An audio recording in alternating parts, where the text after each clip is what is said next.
The experience we have when we see the work of Australian artist Stelarc can best be described as visceral. Hooks piercing through Stelarc's flesh, a sculpture navigating inside his stomach, Stelarc's ear on his forearm. The experience has that quality we associate with the monstrous, with the morbid, with the insane. But most of those reactions come from being invested in a fixed idea of what human nature is or should be. Stelarc's work can produce repugnance, but it is the repugnance we experience when faced with the collapse of our beliefs, the repulsion of being confronted with the breakdown of all our familiar categories. Stelarc embraces through his art, with his alternative anatomies and architectures, the instability of our identity, the precariousness of our nature, and proposes contestable possibilities about who we are and what we could be. It is from this perspective of the uncertain that the work of Stelarc becomes most appealing and most powerful, a work that always leaves us at the repulsive edge of a revelation.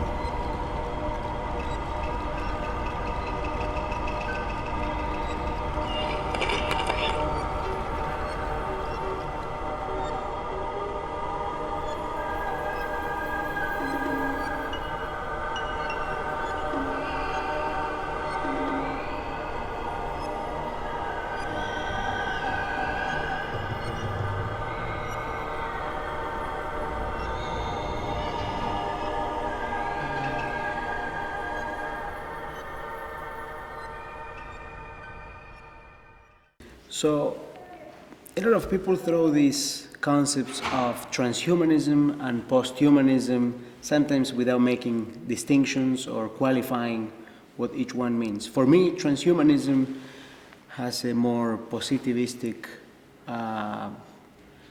outlook, trying to better yourself, Yes. think of a better future. Meanwhile, post-humanism tends to a more uncertain future, to experiment, delving in the uncertainty. Yes. And so when they say Stelarc is a transhumanist, I say no, he's a post-humanist. Yeah. Would you agree with that? Yeah, I'm much more comfortable with the term post-humanism, partly because of my initial realisation that the body was profoundly obsolete. Mm-hmm. And I think this profound obsolescence, when it's sensed, generates ambivalence, anxiety, uncertainty. And also I'm a little uncomfortable about using words like enhancement, mm-hmm. because that's kind of a value judgment anyway. What's an enhancement for your body may not be an enhancement for mine. I am increasingly using the terminology that incorporates the words alternate. So alternate anatomies, mm-hmm. Is for me a better description of the kinds of projects and performances that I'm doing.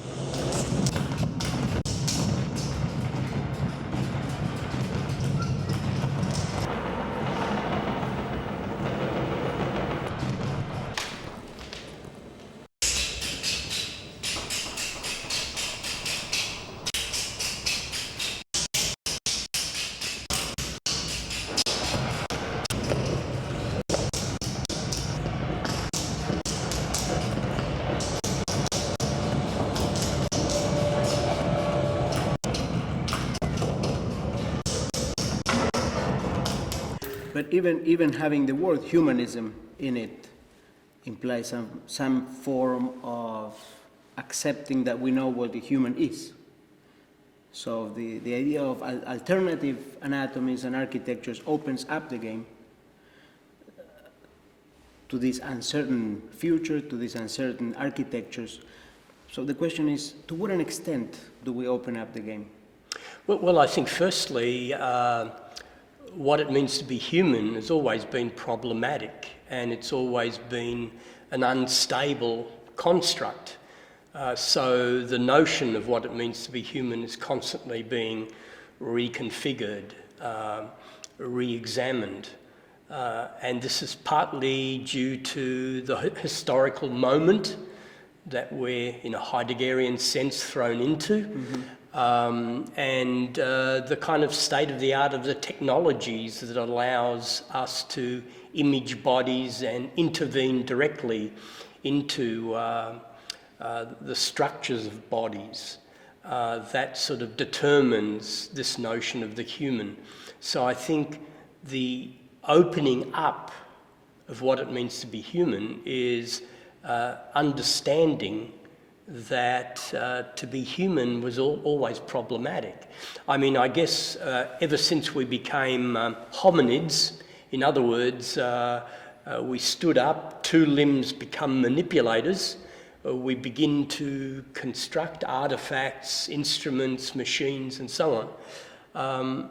It's really the trajectory of that technological development that determines what our understanding of the human is.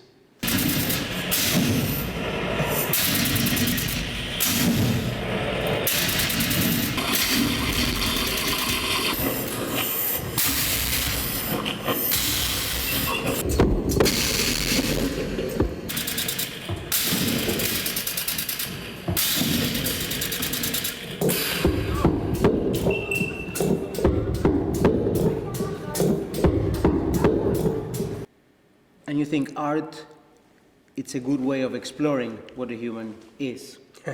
Well, I think art is always in the business of generating contestable futures. In other words, possibilities that can be examined, interrogated, possibly appropriated, most likely discarded, but I think this is the kind of the essential difference between art and scientific pursuits. Art is a bit more about affect, science is more about information, and art is generating and problematizing the world rather than trying to clarify it.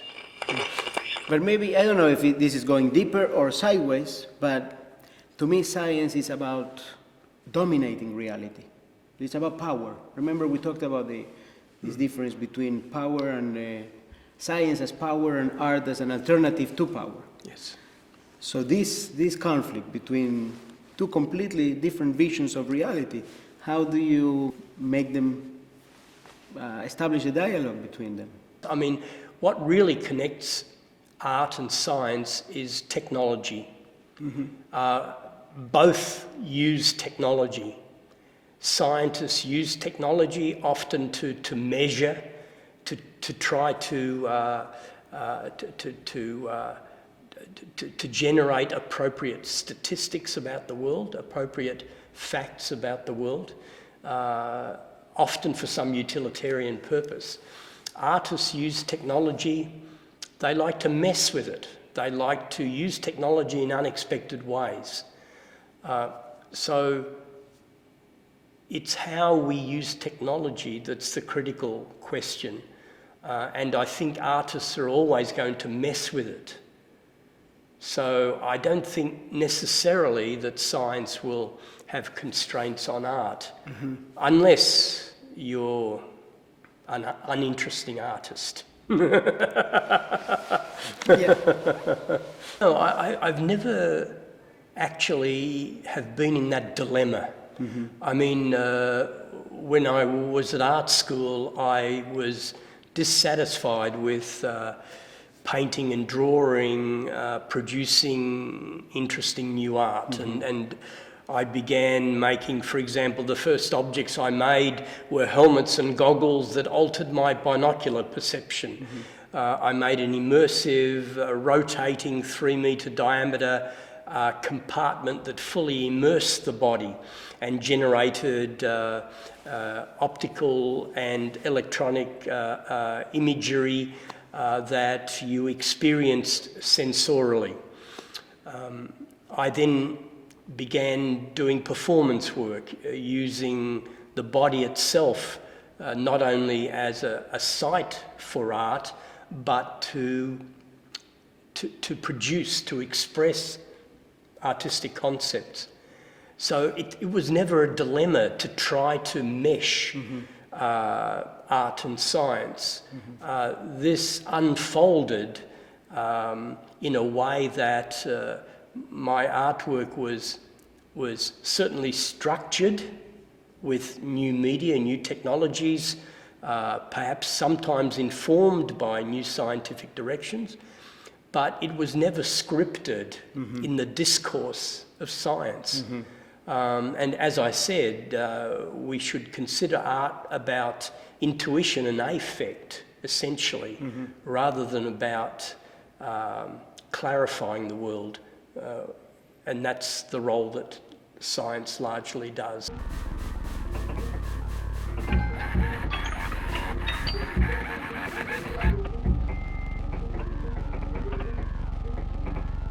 Well, I think artists are always intrigued with new media because new media generate new kinds of information, new kinds of images. And so working with new media, with technology in robotics or with tissue engineering in bioart, these new techniques are interesting to artists. On the other hand, I think the problem and this paradigm of, for example, Sci-Art might result in artists doing bad research and scientists making bad art.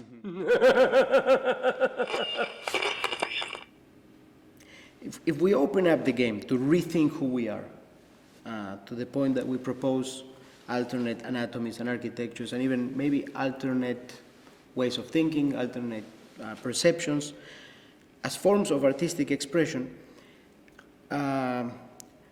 why do we still hold on so dearly to this concept of art, which is itself such a conditioned social construct?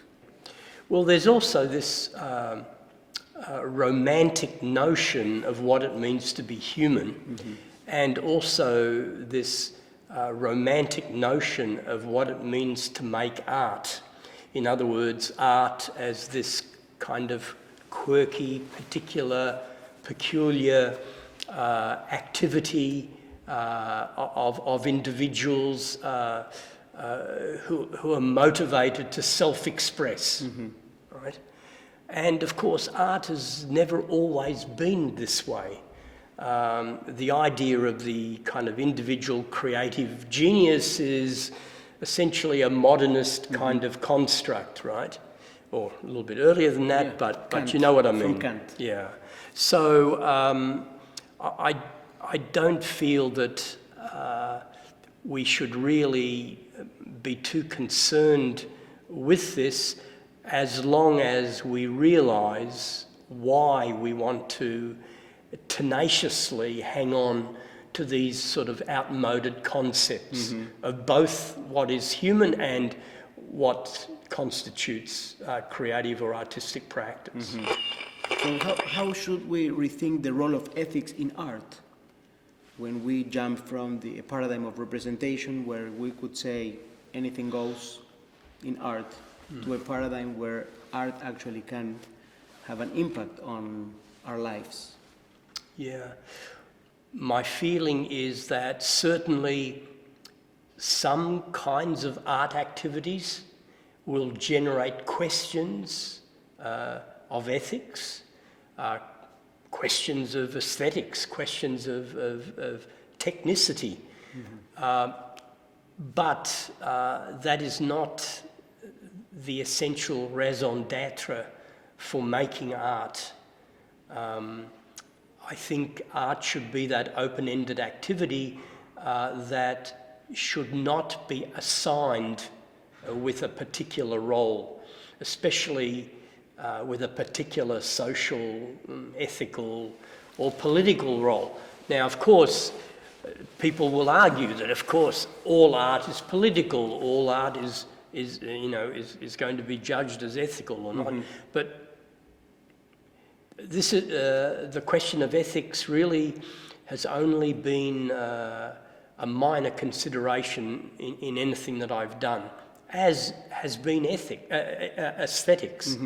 To me, the art form generates its own particular aesthetics and sometimes its own particular ethical considerations. So, for example, the meaningfulness of bioart is what ethical questions it generates about the human, about the post-human, even about the transhuman.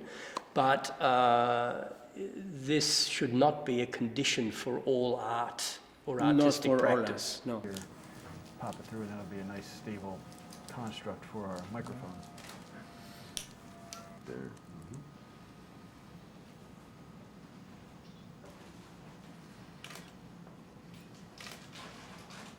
Okay, we can come out now. There we go. Nice. But it seems to me that some artists, maybe mostly bio artists, like Yonat Sur, for example, are appropriating ethics as a material, as an artistic material to play with. I think there certainly is a strategy of provocation that is embedded in the practice of bioart. I mean, even getting ethical clearance, ethical permission to do particular projects. I mean, generally artists don't operate in that way. In fact, most of my art projects would not have happened if I went through institutional ethical permission. Would never have happened. The stomach sculpture would never have happened. The ear on my arm would never have happened. The blender project would never have happened. So, I talk about art and ethics. I think realising the problematics of identifying them together. I give you a short question. What do you think of the possibility of mind uploading and the aesthetic possibilities that would bring? That's a really short question, but it deserves a very long answer. Yes. I mean, I'm not going to answer that question, partly because the difficulty is what constitutes mind And self. and self. In other words, to me, mind or the word self, these are simply words describing particular bodily neuronal behaviour. So the idea of uploading mind means that you are assuming that everything that we can upload is in our brains. And is this actually the case? Is there anything in my head? There is nothing. I can argue that there's nothing in this head. There's no information, there's no images. My brain is not a trash can of information and images. On the other hand, this body is interacting in a world of other bodies, in a world of other things, in a world of information exchange that triggers responses, that generates memories. So the idea of uploading the mind is problematic because I don't think there is a mind of our own, and if there is, it can't only be in the brain. So wait a second. You're being recorded right now. You are calling mind uploading a 21st century fantasy. It's not a matter of fantasy. It's a matter of how one constructs the mind. You know, is it some kind of individual entity or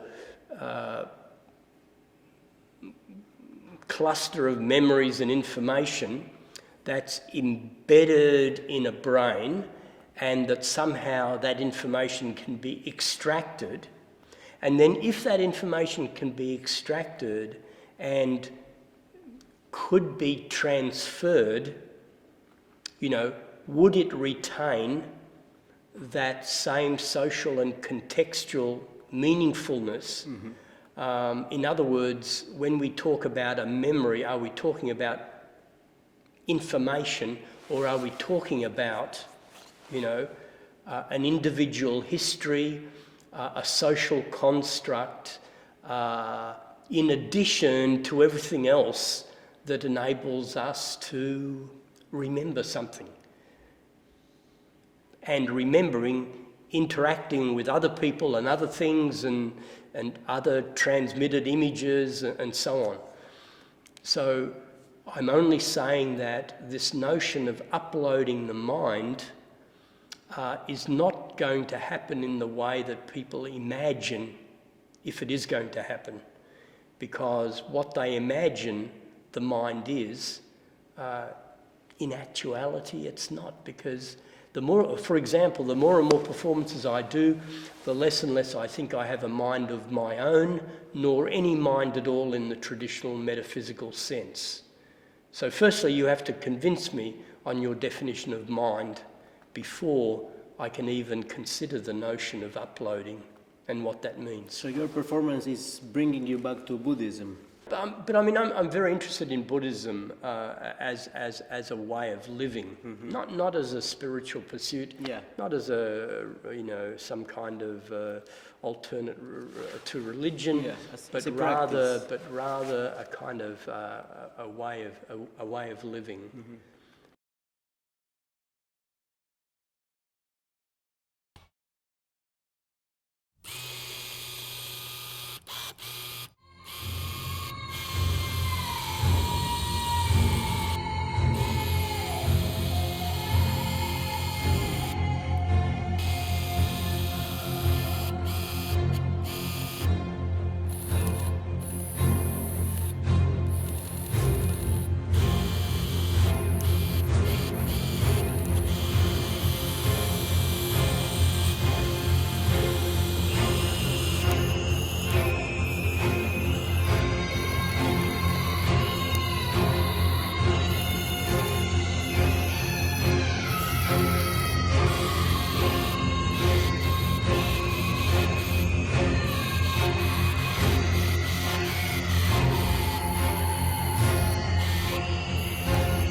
Thank you so much. I think I got 2 or 3 laughs that I can extract. Maybe I'll just do Yeah, that's the problem. Just the laughs. Yeah, that's the problem.